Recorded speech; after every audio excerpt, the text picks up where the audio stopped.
Hello guys, kamusta kayo? May mga bagay talaga na gagawin ng lahat pagdating sa pag-ibig. Lalaki man o babae at pag pinana ni Cupido ay ika nga, gagawin ng lahat, masunod ka lamang.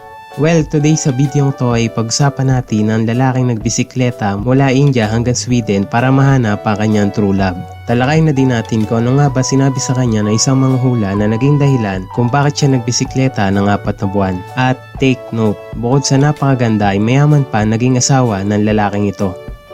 Nga pala kung bago ka pa lang dito sa channel at gusto mong maging updated sa aming mga video ay pakiclick po ang subscribe button at ang bell icon. Si PK Mahanandia ay isang lalaking taga-India na pinanganak noong December 5, 1949. Sa kanilang lugar, sinasabi ng mga magulang ay tumatawag ng manghula kapag may isang bagong silang. Naniniwala kasi mga taga roon sa destiny o tadhana na ilalahad ng manghula. At nang pinahulaan nga si PK na kanyang mga magulang, sinabi ng manghula na ang bata ay magiging magaling sa sining o art. Makakapangasawa rin daw si PK na isang babae mula sa malayong lugar. Ang zodiac sign daw nito ay Taurus at ang babae ay isang musician. Nabanggit din ng manghula na hindi daw dadaan sa tinatawag na arranged marriage ang kapalaran ni PK pagdating sa pag-asawa. At alam naman natin na sa India, ang arranged marriage ay pangkaraniwan na lang sa ilang mga taga roon. Dagdag pa ng mga hula, ang mapapangasawa daw ni PK ay isang hasyendera o may-ari ng isang jungle o forest. Sa resulta ng hula kay PK, dito ay tila na sorpresa ang kanyang mga magulang. Ang kanilang pamilya kasi ay galing lang din sa napakahirap na pamilya. Makalipas ang ilang taon, tila isa-isang nagkatotoo ang hula kay PK.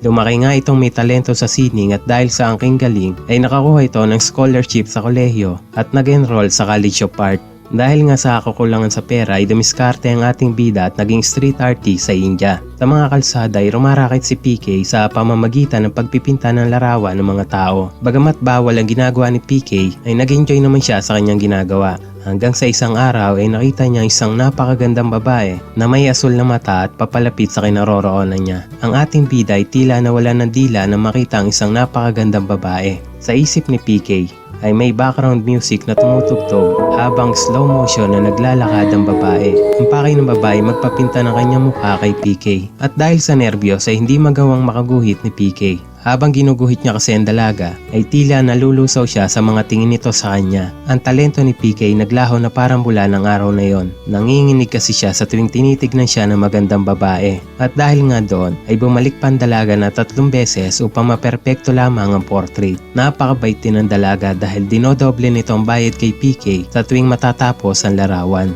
Bago pa man magkalayo ang dalawa, ay gumawa na ng paraan si PK upang mapalapit sa dalaga. Dahil sa kutob niya, ito na nga ang babaeng nasa propesiya nung siya ay bata pa. Nakilala niya ang magandang babae na nagngangalang Anne Charlotte. Isa-isa nagtanong si PK upang makumpirma ang nasa hula. Tinanong niya si Anne kung anong zodiac sign nito. Sumagot naman ito na Taurus. Sinabi din ng babae na siya ay may-ari ng isang kagubatan. Tinanong din ito ni PK kung mahilig ba ito sa musika. Sinabi naman ni Anne na siya ay mahilig sa piano at flute. Doon lalong lumakas ang kabog ng dibdib ni PK na ang babaeng nasa kanyang harapan ang nakatadhana para sa kanya. We were destined to each other. Ang mga linyang iyon na binitawan ni PK kay Anne habang inaabot ang pangatlong larawan na kanyang ginawa. Natatawa namang sinagot ito ni Anne na paano nito nasabi na sila nga nakatadhana. Dito ay binanggit ni PK ang propesiya na binanggit sa kanya. Kahit pangatlong beses pa lamang nakita ni Anne ang binata ay may kakaiba daw itong naramdaman. Kaya sumama ito sa bahay nila PK. Doon ay nakasalamuhan nito ang mga magulang at kapatid ng binata. Dahil sa magandang pinakita ng mga kamag-anak ni PK kay Anne ay agad na natuwa ang dalaga. At unti-unti nagkamabutihan si PK at ang dalaga na umabot pa ng 3 linggong staycation sa bahay nila PK. Dahil si Anne ay hindi naman taga-India, walang nagawa ang dalaga kundi magpaalam na kay PK.